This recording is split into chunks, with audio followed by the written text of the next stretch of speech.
Hola, soy Alicia y te voy a enseñar las palabras y frases más útiles en español para el día a día y los viajes. Los vídeos de español para principiantes hablantes de inglés tienen subtítulos en español y en inglés. Si prefieres el vídeo más lento, puedes cambiar la velocidad de reproducción.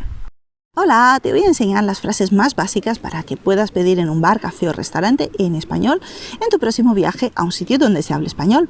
Lo primero es llamar la atención de la persona que trabaja en ese local. Dirás señor si es un hombre, señora si es una mujer.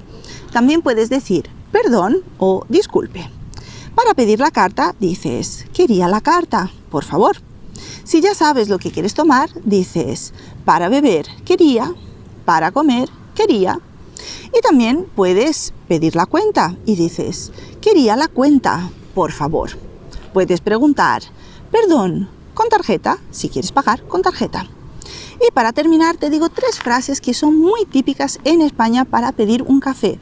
No necesitas usarlas, pero sí las escucharás con mucha frecuencia. Y son las siguientes. ¿Me das un café? ¿Me pones un café? ¿Me sirves un café? Y con eso tienes las frases más básicas para pedir en un bar, café o restaurante en español.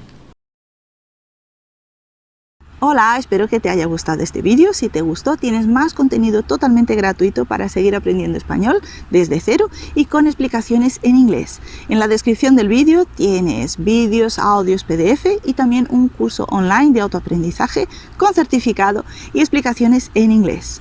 Y si te gustó este vídeo, deja tu me gusta, suscríbete al canal y también deja tu comentario. Indícame qué es lo que te gustaría aprender en español y así puedo crear contenido adaptado a los deseos y a las necesidades de mis estudiantes.